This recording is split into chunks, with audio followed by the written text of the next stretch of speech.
For centuries, the Galactic Concord believed that Earth was tamed.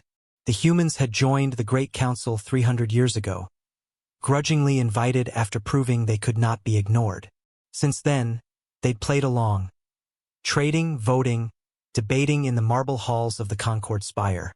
They paid their dues, shared their technologies, and kept their old war fleets hidden in the shadow of Jupiter. And so, the other species believed they understood humanity, an unpredictable death-world race restrained by civilization's fragile leash. Then the Scarvians invaded Titan Station.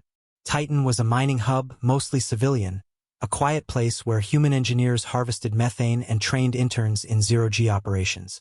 The Scarvians, reptilian raiders with a reputation for terror, thought they'd picked an easy target.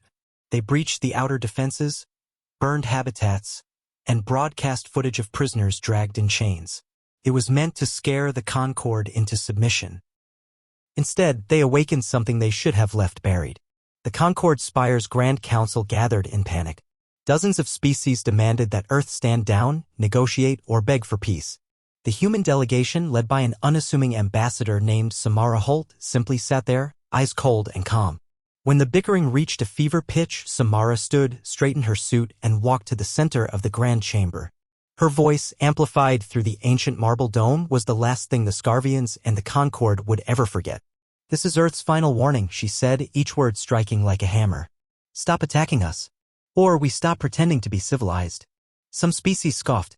The Vesh elders laughed behind their claws. The Scarvian High Claw, broadcasting live from his flagship above Titan, mocked her. "The Deathworlders bark but have lost their bite. They live in glass towers now, easy prey." The reply was silence. Humanity's entire delegation simply stood, nodded once, and left the spire. In orbit around Earth, fleets that had been hidden for generations stirred awake. The Sol Defense Armada, officially retired, hummed with power as AI war cores flickered to life. Ships built in secret under the ice of Europa and the mountains of Mars moved from their cradles like dragons emerging from hibernation.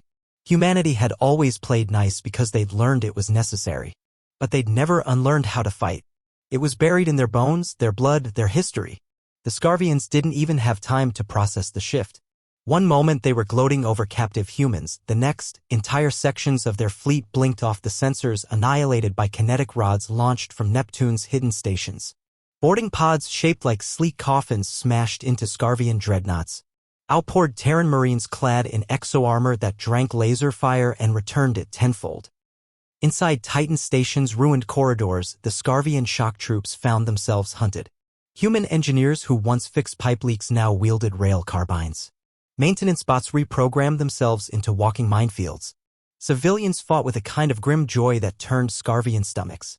Above, the High Claw watched in horror as his fleet's ships turned on each other. AI viruses slipped through his networks like knives, disabling entire dreadnoughts mid-firing sequence. Back on Earth, the rest of the galaxy watched the live feeds in stunned silence. They saw a species that didn't beg or negotiate. They saw a species that, when pushed past the brink, revealed the one thing that had made them conquer their own death world, an unmatched, unstoppable will to survive and to win at any cost. Hours later, a single transmission went out from Titan's reclaimed control tower. It was Samara Holt again, a hair disheveled, a fleck of blood on her collar. She stared into the camera with eyes as cold as space itself. "To any species still listening," she said, her voice calm, unshaken, "understand this. We tried to be what you wanted. We tried civilization, restraint, the grand illusions of peace. But if you force our hand, we remember what we are." She paused, leaning forward. "And what we are is something you do not want to see unleashed." Behind her, a battered Scarvian dreadnought drifted into view, now painted with an ancient Terran warning, "We're awake now." That signal pulsed through every star system in the Concord. Pirate kings, slaver lords, and arrogant warmongers went silent overnight. Recruitment offices on Earth overflowed with volunteers, old veterans, and new blood alike. Somewhere in the cold dark, the AI that once managed Terra's orbital scrapyards reactivated entire fleets that had been rusting in hidden docks. Earth's final warning had been given, and the galaxy understood. The Deathworlders had never truly been tamed, they'd just been polite enough to pretend.